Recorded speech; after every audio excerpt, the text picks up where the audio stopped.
Hi guys! Welcome back to my YouTube channel! So for today's video, hindi muna tayo mag-unbox. What? Dahil gagawa tayo ng review sa binili nating Suxi tablet. Wow! So sa mga nagbabalak bumili, better watch this video! So kamusta na nga ba si Suxi tablet natin?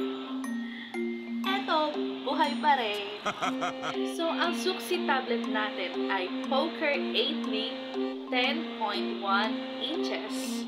And ito ay worth 4,000 nung binili ko kasi sale. Pero ang original price niya is nasa 6K. So, yun na nga. Unang-una, di siya naglalag. Smooth yung pagka-swipe mo sa screen and no delays. Sa apps naman, as you can see, marami na akong na-install na apps and malaki pa rin ang space ng storage. Kayang-kaya niya rin ang mabibigat na apps like games without lagging.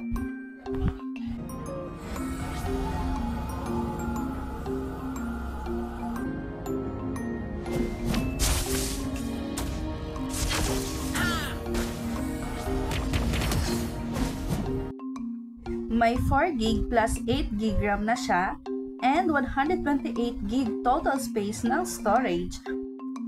Android 14 na rin siya. Yung battery naman niya is 6,000 mAh. Yung Wi-Fi niya is working and may lagayan pa siya ng SIM if gusto mong gumamit ng data. So yun, may screen protector na rin siya. Yan. As you can see, gas-gas na yung screen protector kasi ginagamit ko yung pen niya, nakakagasgas talaga ng screen. So, much better na refrain using that pen. Pwedeng bumili ng ibang pen, universal pen, or touch-touch na lang ng fingers. So, kahit hindi ka na bumili ng screen protector kasi meron na siya kasama, nakadikit na mismo. Hindi na kailangan na ikaw pa yung maglagay ng screen protector dahil nakadikit na siya. Nakalagay na. Ito naman, ang quality ng camera, 5MP sa front and 8MP sa back cam. So, maganda rin yung tunog ng speaker niya. Dito yung speaker niya.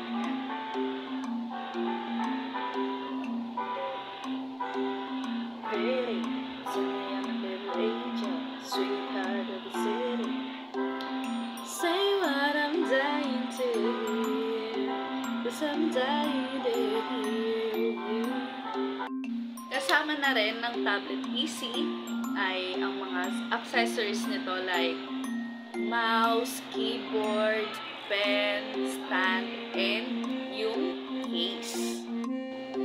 So yun guys, thank you for watching and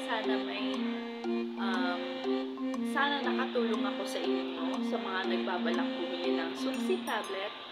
At least may idea na kayo kung anong klase pang tablet na to. So yun lang guys. Bye!